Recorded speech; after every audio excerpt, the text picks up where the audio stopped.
Estamos com esse novo material que vai ser entregue hoje do seu professor. Você vai procurar o seu professor, a revista Fidelidade, do pastor Delci, que é essa aqui, que vai falar dos fundamentos bíblicos da nossa fé. Onde está alicerçada a nossa fé? Em que cremos? Quem é Deus para nós? Quem é Jesus? Espírito Santo, igreja, batismo, ceia, salvação. Dúvidas que ainda pairam no coração de muitos. Estávamos numa reunião, se não me falha a memória, ou num culto na casa do irmão Carlos, e a irmã Eliane estava comentando da surpresa de uma senhora, 70 anos aproximadamente, 75, e sendo abordada acerca do amor de Deus, da salvação em Jesus, e ela faz a seguinte pergunta: será que Deus existe mesmo? Será que Deus existe? 75 anos. Será que Deus existe? Nós sabemos que para muita gente Deus é um ser que está em tudo e em todos, está nos cristais, está na natureza, não é uma pessoa, não tem vontade própria, não se relaciona. Isso tem que nos preocupar, irmãos. Isso tem que nos deixar incomodados.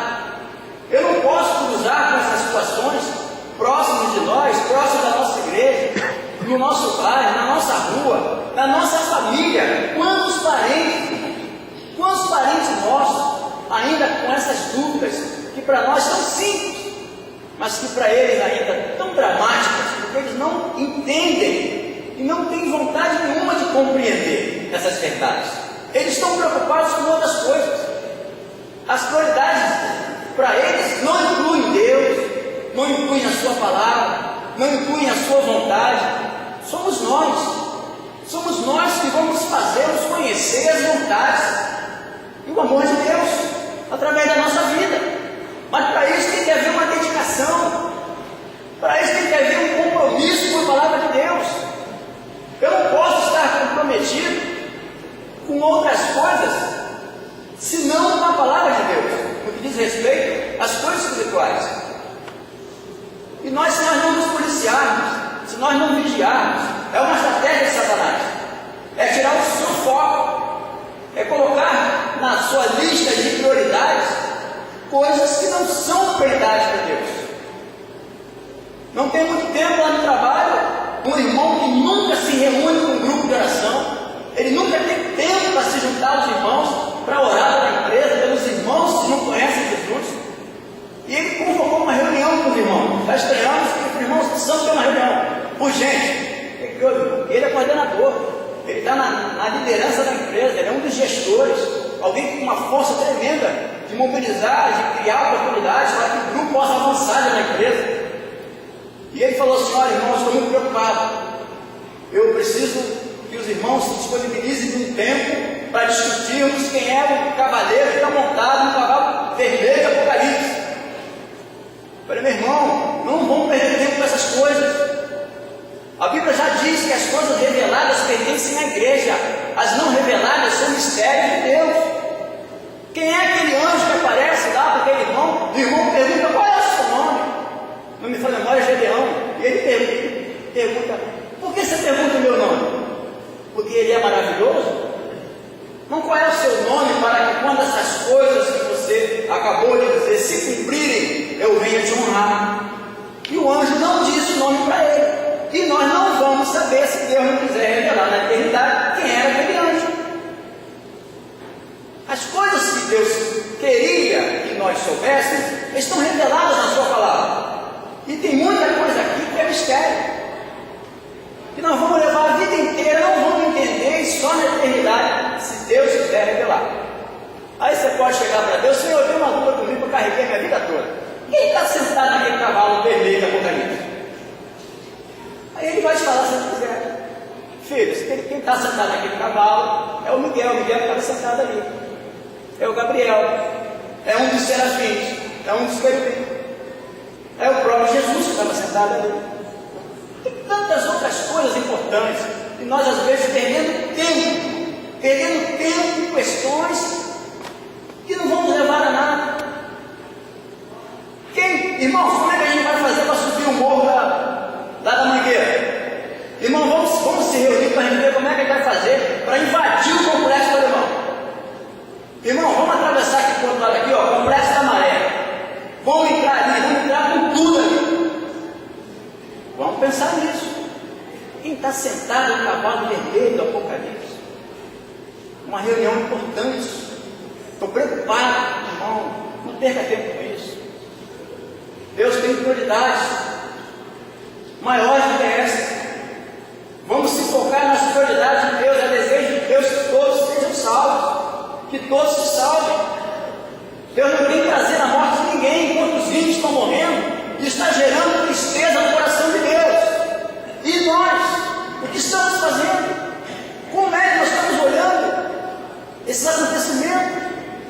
Tanta coisa ruim acontecendo, milícia, corrupção na polícia, nossas autoridades, tanta coisa, tanta falcatrua, estratégias para enfraquecer a igreja, para tirar o foco da igreja.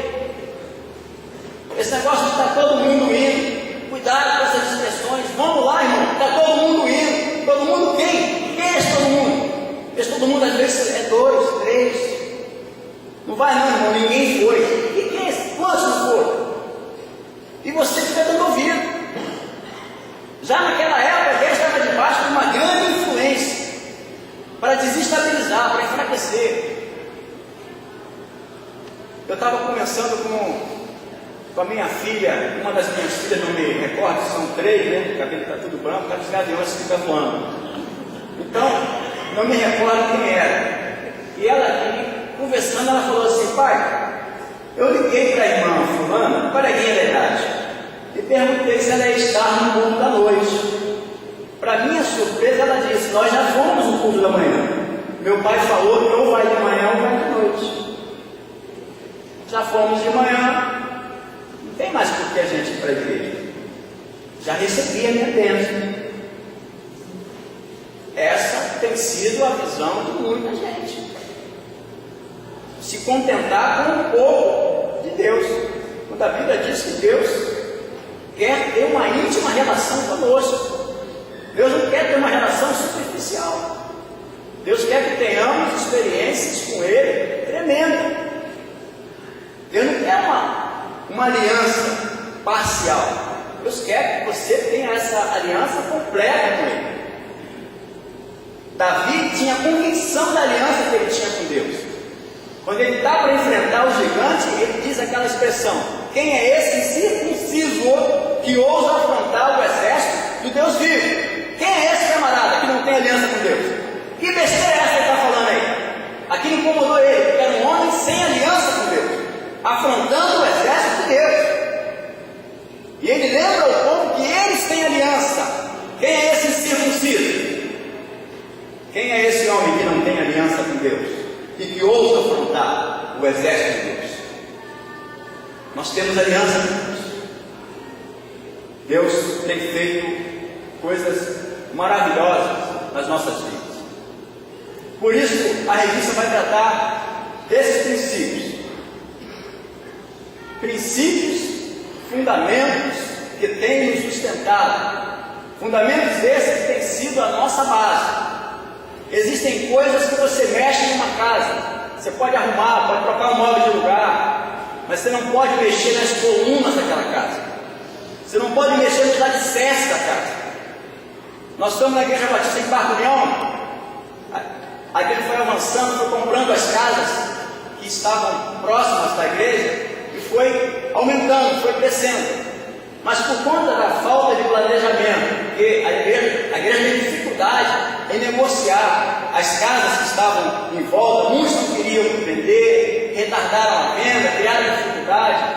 Sabe qual foi o resultado? A igreja hoje ela tem no centro da igreja pilastras que acabaram tendo que ficar no meio da igreja, porque essas pilastras sustentam a igreja, não pode mexer nelas. Já pensaram em muitas coisas, muitas alternativas, mas se a gente pegar essa pilastra e chegar um pouquinho para lá, Se a gente pegar ela, botar um pouquinho para trás, aí chega o engenheiro, meu irmão, não se pode mexer nessas pilastras, elas têm que cair.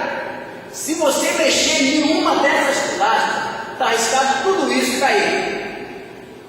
Assim também é nas nossas vidas, quando nós falamos de coisas espirituais.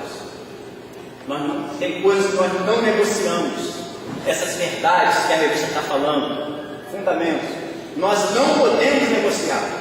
A estratégia de Satanás mexer em algumas coisas e querer dizer para nós que isso não vai alterar em nada, não vai mudar a sua fé, você não vai perder a sua salvação por isso. Não é bem assim não. Isso aí é coisa do passado. Não vai mudar nada. Faz uma experiência só, não vai mudar nada. Faz uma experiência para você ver, irmão, o prejuízo que você vai ter.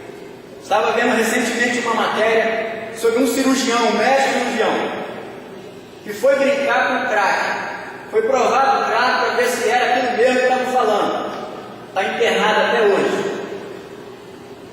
Se viciou no crack, se tornou um dependente de crack. Experimentou uma vez, está dependente. Começou a roubar, saiu da televisão, estava roubando em mercado para poder sustentar o seu vício, não estava mais trabalhando, e a família ficou horrorizada. Qual o destino dele? Está internado, para se libertar desse mal. Então a gente vê que Satanás vai tentar mudar, estou pedindo até a dela para colocar ali. Então a gente vê ali, irmãos, que são 13 os estudos. Muitos vamos abençoar. Repare que princípios, doutrinas e práticas batistas. Nós somos um povo batista. Somos um povo respeitado, irmãos. Você começa a conversar com as pessoas querendo vir para a igreja e te perguntam assim: qual é a sua denominação? Repare na satisfação quando você diz: eu sou batista. Ah, pensei que fosse aquela outra assim, assensada. E tem uma aí que eu fui que eu não gostei, tem uma assim, não sei o quê, tem uma que faz assim, tem uma que grita muito, tem uma que faz assado. Eu gosto dos batistas. Pode reparar, irmãos, quando você fala: eu sou um batista, as pessoas, nós temos uma boa recepção lá fora. Nós temos crédito na sociedade. Os batistas são respeitados pela forma que nós nos portamos, pelo amor que existe entre nós, pelo carinho uns pelos outros, pelo ardor pela obra missionária. Há um comprometimento grande em ganhar não só a Penha, o Rio, ganhar o mundo para Jesus. Nós temos aí diversas atividades que a igreja faz, ministério com cartas, tem irmãos sem sair de casa, ligando, escrevendo presídios, se correspondendo com encarcerados. A igreja não está parada, a igreja está avançando. É bem verdade que nós não avançamos do jeito que Deus queria que avançássemos. Depende mais de nós. Estamos fazendo uma obra, irmãos, que anjos queriam fazer. Não fomos nós que escolhemos Deus, não, foi Ele que nos escolheu. Foi Ele que nos chamou. Nós não estamos aqui passando o tempo. Nós não estamos aqui perdendo tempo. Deus está fazendo uma obra maravilhosa através das nossas vidas. Cada um de nós carrega sobre o seu ombro uma grande responsabilidade. Deus tem te usado nos lugares onde você tem colocado a planta do seu pé. Mesmo quando você está de boca fechada, a sua vida, o seu testemunho está anunciando Jesus. E vidas têm se rendido aos pés do Senhor, através da igreja do Senhor. A igreja tem anunciado a palavra de Deus, e nós temos visto que, por influência de modismo religioso, muitas das nossas igrejas têm perdido a sua identidade batista. Satanás tem se aproveitado disso para criar uma grande ruptura no nosso meio. Feridas estão surgindo nos membros da igreja batista, mágoas, irmãos falando um do outro, inveja, luta por cargos, tá? A lei de Gerson, eu tive ainda a infelicidade de ouvir o irmão falar primeiro eu, segundo eu, terceiro eu e quarto, uma foto minha. Eu falei: Jesus, É ele de novo. É eu, depois eu, a minha foto. Falei, rapaz, e o irmão, e o outro? Não tem oportunidade? Ele não é mais criança. Ele já é um crente velho. Ele que se cuide. Ele que corre atrás. Eu estou fazendo a minha parte, estou correndo atrás. O irmão está correndo atrás de interesses. Quando os interesses de Jesus estão ficando de lado. É interessante quando Deus vai falar sobre o povo que está buscando seus próprios interesses. E é um perigo isso. Lá no Velho Testamento, Deus dizia para o povo o seguinte: a minha casa está assolada. Minha casa está lá. Portas fechadas. Muita coisa para ser feita. Mas cada um de vocês tem corrido, cada um para as suas casas. Enquanto a minha está assolada, vocês estão preocupados com as suas. O povo escutou isso. Como consequência disso, Deus disse para eles o seguinte: é por isso que vocês plantam muito e colhem pouco. É por isso que vocês plantam muito e colhem muito pouco. Porque vocês estão preocupados com vocês mesmos, com seus interesses. Enquanto os meus interesses estão em segundo, terceiro, quarto plano. Se sobrar um tempinho para Deus, eu faço. Primeiro as minhas prioridades. Por isso que o vosso salário é colocado no saco furado. E ele diz ainda, Deus diz assim: apesar de você estar colocando o salário no saco furado, eu ainda assopro. Imagina um saco furado com o vento soprando dentro dele. Tudo que está ali dentro, rapidamente, sai para fora. Então a gente percebe, irmãos, o desejo de Deus. Um Deus que tem missões no coração. Um Deus preocupado com as almas que estão perecendo. Mas um Deus também preocupado com a fidelidade da sua palavra. Uma palavra que não volta vazia. Uma palavra viva que penetra até a divisão da alma e do espírito. Não volta vazia. Quando você fala algo da palavra de Deus para alguém, irmão, você não tem noção do que acontece no mundo espiritual. Quando você diz para alguém um trecho da palavra de Deus, algo da palavra de Deus, por menor que seja, essa palavra faz um alvoroço naquela vida. Ela não vai voltar para Deus vazia, ela vai penetrar lá no íntimo daquela pessoa, vai fazer ela entender a verdade de Deus, vai fazer ela se voltar para Deus. Aquilo vai gerar nela frutos de arrependimento, porque não é por força nem por violência, mas pelo poder do meu Espírito. É o Espírito Santo de Deus quem faz a obra. Nós somos apenas canais, apenas ferramentas que Deus usa quando quer e usa quem quer. Eu estava mencionando na classe, um domingo desse atrás, sobre Ananias, quando Paulo, indo para Damasco, respirando ódio do seu coração acerca da igreja, e ele ouve a voz de Jesus, e ele cai por terra, e ele fica cego 3 dias, não come, não bebe, fica numa verdadeira angústia, refletindo sobre todas aquelas coisas que aconteceram, que Deus, na sua infinita sabedoria, Jesus envia alguém para começar a trabalhar aquela vida, com aquele homem agora quebrantado, aquele homem agora reconhecendo que pensava que estava fazendo a vontade de Deus. A Bíblia diz que Paulo pensava que estava fazendo a vontade de Deus, perseguindo a igreja de Deus. Aí nós vemos o seguinte, que Deus levanta uma pessoa, Deus chama uma pessoa com uma obra tremenda: evangelizar o sábio Saulo, um homem criado aos pés de Gamaliel, poliglota, falava vários idiomas, um sábio, profundo conhecedor das Escrituras Sagradas. E se nós fôssemos olhar aquele desafio de evangelizar aquele tipo de pessoa, nós jamais teríamos enviado aquele que Jesus enviou. Porque o texto diz que Jesus chamou um homem que nunca se havia ouvido falar dele, e que depois daquele texto nunca mais se falou: Ananias. Uma pessoa simples como nós, não era formado em nada, não tinha teologia, não era doutor em nada, não era Jesus não se preocupou em trazer de Jerusalém nenhum dos apóstolos. Ele falou: para esse caso aqui eu preciso de Pedro.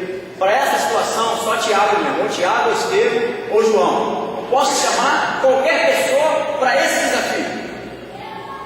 Irmãos, quando nós vemos lá na multiplicação dos pães, nós vemos ali um menino apresentando para Deus um cesto praticamente vazio. E a hora que ele tentaram desanimar ele. Aí, chegou esse menino aí, com esse cestinho aí. Mas o que é isso para essa multidão? E olha, quem disse aquelas palavras eram pessoas com intimidade com Jesus. Não me falha a memória, saiu da boca de Filipe aquela expressão: Senhor, trouxeram esse menino aí, ó. Trouxeram esse irmão aqui, ó. Quem é esse irmão? O que esse irmão pode fazer? Meu irmão, para Deus é diferente a quantidade. E um cesto vazio jamais será apresentado, porque pelo menos um dom Deus te deu. Pelo menos um dom você tem. Nas mãos de Deus é o suficiente para o inferno ser saqueado. Apresenta o teu cesto para Deus. Se apresenta para Deus com aquilo que você tem. Eis-me aqui, Senhor, na minha limitação, na minha fraqueza. Usa-me, envia-me. Nós vemos lá aquela viúva, quando Eliseu pergunta a ela: o que é que você tem em casa? Ela diz: eu não tenho nada. Depois ela lembra: espera aí, a tua serva tem um pouquinho de azeite lá no fundo da vasilha. Deus nunca vai te deixar sem nada, meu irmão. Você tem aqui temas tremendos para meditar ao longo desse trimestre, daquilo que Deus pode fazer na sua vida. Esteja tão somente nas mãos de Deus. Não se deixe encorajar por palavras que você não pode, que você é muito novo ainda, que você está chegando agora. Irmão, olha, isso aí é o pessoal mais antigo. Está chegando agora. Deixa Deus te dar. Não permita que palavras desanimadoras venham te enfraquecer. Então somente escute aquilo que Deus está falando para você. Não desista. Confia, ser forte, ser corajoso. A verdadeira fé. Aonde está a nossa fé? Satanás tem tentado trabalhar também nesse ponto. A Bíblia, como palavra de Deus, tudo que cremos, tudo que praticamos deve estar baseado na palavra de Deus. Nós vemos lá Paulo falando, se me faz memória, dos crentes de Bereia, que escutavam e iam examinar. Tá, isso aí que esse irmão falou está onde? João 3? Está aqui realmente, está na palavra. Tem que estar baseado na palavra de Deus. O Deus que nós cremos, o Deus que pode tudo, quem é? Qual é a sua vontade? O que Ele quer de mim? Precisamos estar atentos. Jesus, o Filho de Deus. Até hoje as opiniões são variadas a respeito de Jesus. Ele é só um dos profetas. Ele foi um anjo. Jesus, ele nunca existiu, inventaram isso. Tem as mais variadas opiniões a respeito de Jesus. Paulo havia escutado. E ele, quando teve esse encontro com Jesus, a caminho de Damasco, ele não soube identificar a voz. Ele ouviu, mas não sabia quem estava falando. Jesus se apresenta para ele: eu sou Jesus, a quem você persegue. Ele não conhecia Jesus. Muitos desconhecem Jesus. Muitos estão perseguindo a igreja de Jesus por desconhecerem Jesus, por desconhecerem o amor de Jesus. A revista vai tratar do homem. Quem é o homem? Os planos de Deus para esse homem.